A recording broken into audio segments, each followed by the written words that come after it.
আসসালামু আলাইকুম। আশা করছি সবাই ভালো এবং সুস্থ আছেন। আজকে আমি তৈরি করে দেখাবো আম এবং রসুনের টক মিষ্টি ঝাল আচার। যারা ভিডিওটি দেখছেন তারা অবশ্যই সাবস্ক্রাইব করবেন আমাদের চ্যানেলটি। ধন্যবাদ। প্রথমেই আমি নিয়ে নিচ্ছি কাঁচা আম। আমি যে আমটা ব্যবহার করছি এটা হালকা একটু পেকে গেছে।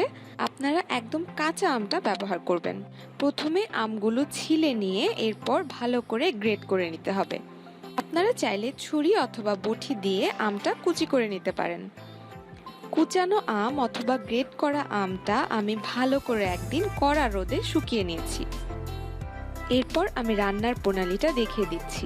প্রথমে একটি কড়াইয়ে আমি প্রায় 3 টেবিল চামচের মতো সরিষার তেল নিয়ে নিচ্ছি। সরিষার তেলটা একটু গরম হওয়ার পর এতে আমি দিয়ে দিচ্ছি হাফ চা চামচের মতো পাঁচফোড়ন। এরপর ভালো করে নেড়ে চেড়ে পাঁচফোড়নটা ভাজা হয়ে গেলে এতে আমি গ্রেট করা আমগুলো দিয়ে দেব। আমটা সরাসরি তেলে দেওয়ার কারণ হচ্ছে যেন আমে যদি কোনো পানি থেকে থাকে সেটা শুকিয়ে যায়। এরপর ভালো করে তেলের মধ্যে আমটা একটু রান্না করে নিতে হবে। এখন আমি দিয়ে দিচ্ছি স্বাদ মতো একটু লবণ। এরপর আবার একটু ভালো করে নেড়ে চেড়ে আমি দিয়ে দিচ্ছি শুকনো মরিচ গুঁড়ো। এখানে আমি হাফ চা চামচের মতো শুকনো মরিচ গুঁড়ো ব্যবহার করেছি। আপনারা যারা ঝাল বেশি পছন্দ করেন তারা শুকনো মরিচের গুঁড়োটা একটু বেশি করে দিতে পারেন। এরপর আমি এতে দিয়ে দিচ্ছি 10 থেকে 12টা রসুনের কোয়া।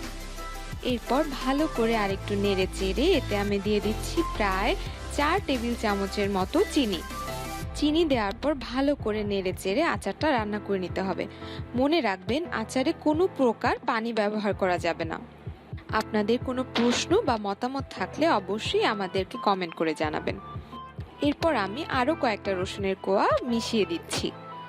রসুনটা যখন একটু নরম হয়ে যাবে আর আচারটা প্রায় যখন হয়ে আসবে তখন আমি এতে যোগ করছি 2 টেবিল চামচ ভিনেগার। ব্যাস তৈরি হয়ে গেল আম আর রসুনের টক ঝাল মিষ্টি আচার। আপনারা বাড়িতে অবশ্যই এটি তৈরি করবেন এবং কেমন হয়েছে সেটি আমাদের কমেন্ট করে জানাবেন।